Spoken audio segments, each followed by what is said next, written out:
A very good morning, Rio. How do you do?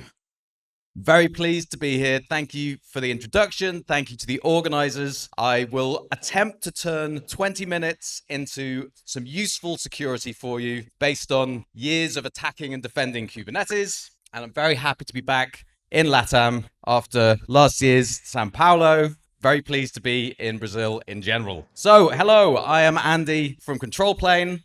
I founded this company 7 years ago. We do cloud native security, penetration testing, but also just DevOps. We just do DevOps, and then security on top is all configuration and detection.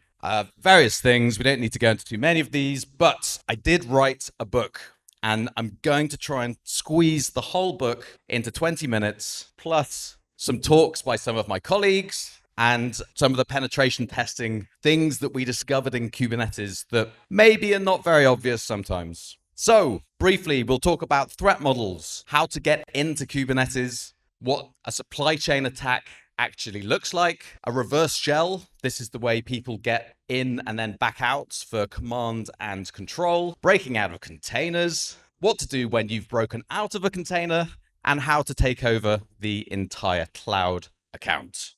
I'll push these slides up and have them online afterwards, but there are many, many people who have been trying to break out of containers for the last 10 years. And these are some of my favorite talks. And there's parts of all of these in the book and in the talk. So this is Kubernetes. Security teams have no idea when you tell them, oh, we're moving from virtual machines to containers. Oh, well, what's a container? So what we'll do is use this guy who looks a little bit like LeChuck from Monkey Island as an example bad guy. This guy is trying to get into our containers and then out into our host systems. And this is the treasure map that he uses. When you get in a container, you start in that workload in the middle, and then where do you go? Well, maybe you want to attack the processes, the kernel. Maybe there's other stuff on the network that you can go out to attack and then escalate your privilege.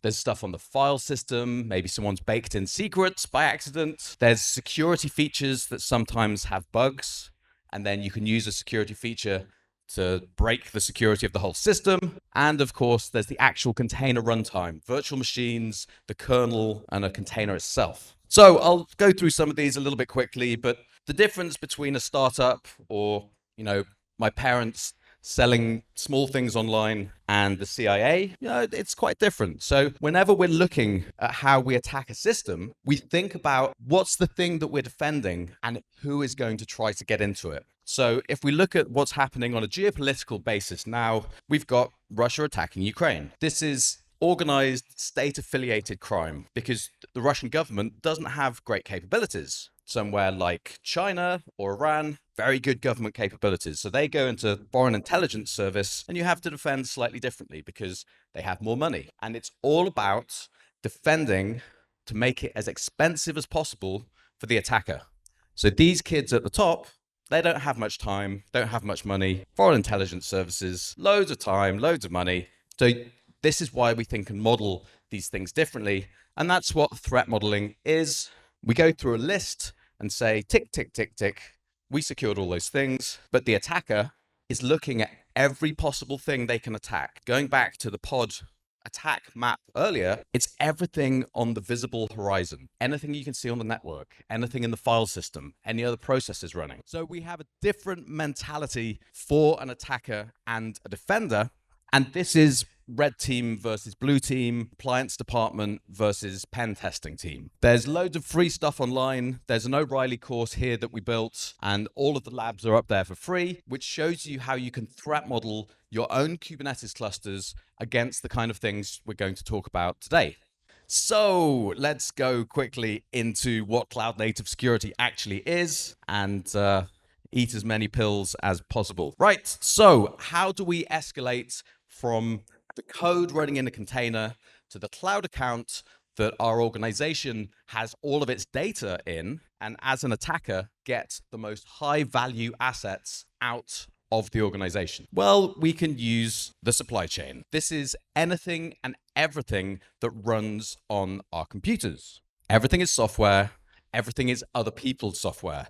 The microcode that runs on our CPUs, the operating system and the firmware that interacts with that, the applications that are installed into the operating system, the container application, the libraries in that application, whatever people downloaded off GitHub to put into the container, that entire thing is a massive, expansive graph of potentially untrusted third parties. So in this case, if the person who is passing you somebody else's software can put a backdoor into that, and we saw the XZ attack as a good recent example of this, then every consumer is then potentially in a lot of trouble. You may have seen there was a GitHub Actions attack recently. Many GitHub Actions are potentially compromised, which are leaking secrets, which are then the beginning of an attack. So how do we attack a supply chain? Well, we can get onto the machine of a developer who's got the commit bits. We can attack a supplier, which is kind of the GitHub Actions or the XZ attack. Or we can get into the operating system or the firmware, which is a little bit like some of the things that were supposed, well, I won't speculate, but we've seen attacks against hardware, whether or not people like it. So a concrete example, when you're using NPM, the NPM package manager has the ability to run commands when you install something. It's got a pre-install hook. What could go wrong? Well, NPM install remote location, and then I run bash scripts because I love bash. I'm reasonably good at bash. That goes and it grabs my SSH keys, my GPG keys, my kubeconfig, any OIDC tokens that I've got from connecting to Azure AWS, and it just sends them off, maybe via DNS. And all of a sudden, as a developer, I've been attacked in the supply chain by a third party. Backdoored open source package, pre-install hook, profit. Phase one, as an attacker who gets into an NPM repository, I've now got some Kubernetes config. Cool. So what do I do then? Well, I can also put that code into a library. So if I've got the commit bit, so down here, this represents our good dread pirate hashjack. We put this malicious code into a library. That ends up in a third-party dependency. CI/CD just builds it because it's automatic. It deploys to production. And then as an attacker, I can host a public IP wherever on some infected machine in Malaysia or in the UK, wherever it might be, and I fire a connection back from my production system to this IP that I've got open. And that's allowed, right? We firewall inbound connections to our production systems, but we don't really firewall outbound. Now, we should, and it's possible to do, and something like Cilium now allows you to do that on a DNS as well as an IP basis, which makes it easier. But if you don't think about it, this is an easy attack. And at that point, the attacker has an open port with a shell that they can command and control back to production. And this happens in Kubernetes. So what do we do? Well, we can 2FA things. Obviously, we want to make sure things are signed. Plain text credentials are awful. There's plenty of things that we can do. So we've got a reverse shell through the supply chain. This is just another view of how Captain Hashjack can do it. This explains what that reverse shell is, but we've only got 10 minutes, so I'm going to keep on rolling. There's another couple of escalations that we can do. Once we're into that pod in production, we can then start to attack Kubernetes itself. So as the attacker, I'm sat at my terminal, done my supply chain attack, and this is Duffy, the field CTO at Isovalent. He was at CoreOS, he was at Heptio. The dude's been around, and this is from 2019. What this does is it runs a container and it breaks out of the namespace with this ns-enter command, namespace enter. It's an intentional command to control namespace usage, and it's on by default if you allow root users in your Kubernetes clusters, and if you allow them to execute this type of command, they can immediately get a shell rooted on the host. It breaks out of container namespaces. It's by design, and this is why we run pod security standards, because many things in Kubernetes and containers emerged through usage. Rather than being, right, let's create a brand new security barrier, it emerged as a useful way from C groups. So to extend this attack, we've got this backdoored image that we've now built because we attacked one developer, and that's now gone into all of the repos that they control. And we've got command and control across 1 to however many different clusters deploy that image. Again, we're just back to that same image, but we've done it slightly differently. So this time we've attacked Nginx. Nginx is on the Docker Hub, And then everyone who downloads Nginx is now firing off these reverse shell requests so that as the attacker, I can get into their cluster. There's lots of ways to get out of a container. No software is 100% secure. Nothing ever has been 100% secure. So let's have a quick look at different container breakouts. Brad Giesemann was one of the original Kubernetes security dudes, now running a new startup.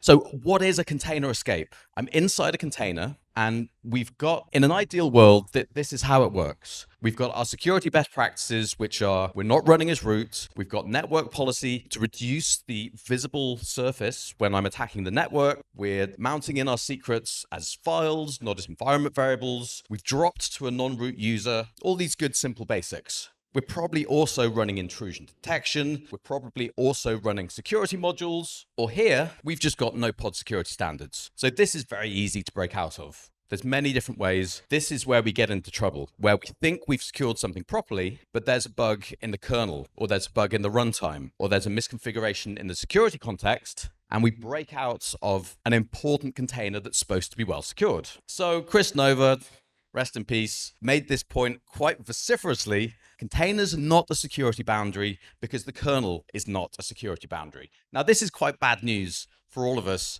who trust in computers in general. But what really is a security boundary? Because you can even communicate between two air-gapped computers using the speaker, PC speaker. You can just modulate data between them. So nothing is secure. And as long as we understand who is attacking us and the value of the data that is in our systems, we can spend the right amount of money to prevent people attacking us. So this doesn't matter if we're not running government classified systems. If we are, maybe we want to spend more money. But as long as we do the basics and make sure that we are more expensive to attack than the person next door, that's all that security is. We're just trying to get above the minimum barrier to attack. Okay, I'll whiz through the rest of these. This is what a container namespace configuration looks like. These are two containers in a Kubernetes pod.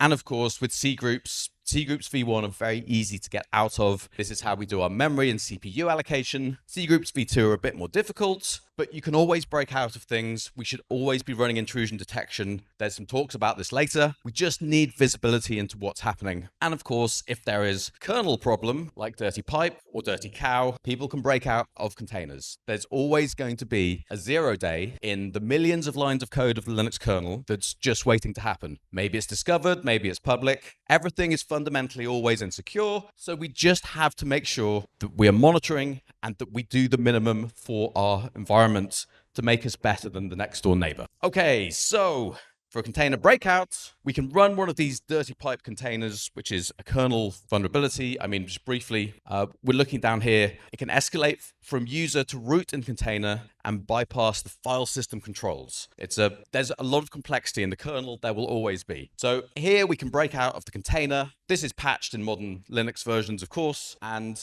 once we have rooted the host, we do the same thing as we always do. We fire a reverse shell back out through our firewall. So as long as we're monitoring our outbound firewall connections for unusual traffic, we're going to notice this kind of thing. As long as we're running intrusion detection on our hosts, this thing will be triggered and there'll be some alerting. So the summary, of course, always be patching, golden path, base VMs, immutable infrastructure. We know this stuff. It's just good DevOps. Security and automation are very, very close to each other in terms of best practice, perhaps not so much in terms of reality. Okay, so what is a kubelet? At the point that we're breaking out of the container, we can see there's all these things that are mounted around the kubelet here that include these tempfs mounts. So when we're mounting a secret into one container, it's on the host file system and it is mounted up into the container. So everything in a container exists on the host and then is virtually mounted in some way into the container. So if I can break out onto a host, I can then see the secrets for every single container that runs on that host. This is why separating our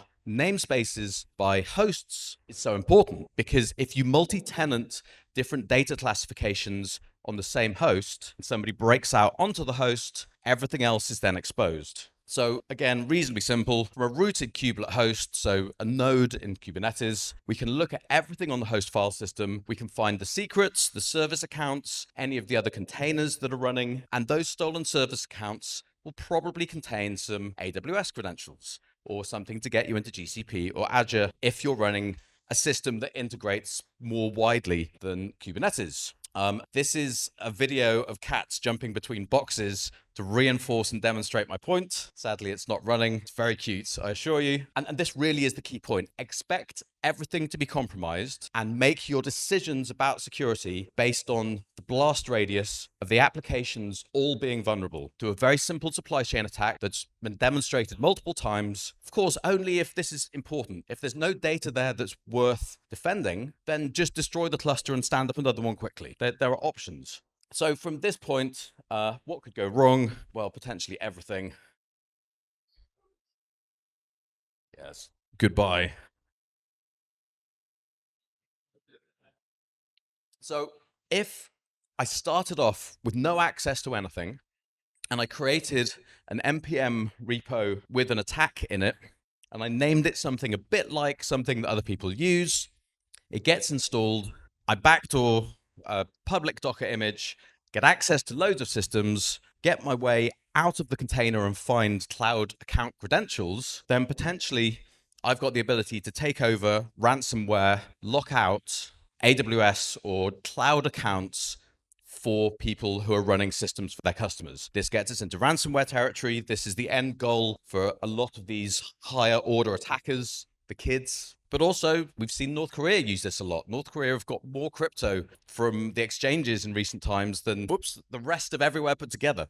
So the point here is it's not that difficult to get up to the cloud account from the container. So what do? Well, we run intrusion detection, but there's these magical things called canary tokens. Canary tokens are fake tokens that look exactly like the thing that they're copying. So you can get canary tokens for AWS, you can get them for kubeconfig, you can get them in PDFs. And what they do is as soon as they're accessed, they call back to a central server and go ding, and you get an email saying that AWS credential that you put in a secret location on your file system, somebody has found and used. That's weird, right? That shouldn't happen. This is a super cheap and effective way of hardening your personal security. This protects from the very first step of the attack, where somebody is stealing your SSH keys and your credentials from your local machine. You can also mount these into Kubernetes secrets. You can put them in the file system on containers, and you can also run these honeypots, which are just, for example, an Nginx server that sits in a namespace that should never be accessed.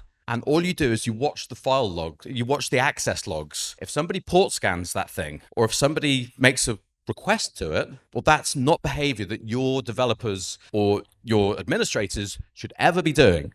So intrusion detection is not actually that difficult and is probably the only way to find some of these zero-day attacks. So what's next? Well, from a breach perspective, everything is vulnerable. Everything will always be vulnerable because as a society, we prioritize shipping features and delivering value over security. And any organization that prioritizes security will ship features more slowly and potentially go out of business. It's a devil's choice, and it's one that we eternally have to balance as engineers. There's lots of different ways to get in and out of these things. Thank you very much for your time. I've hit it. If anyone would like a copy of the book, we used to sponsor it. It's no longer free, but I'm happy to share a version with you. Thank you for your attention and have a wonderful day.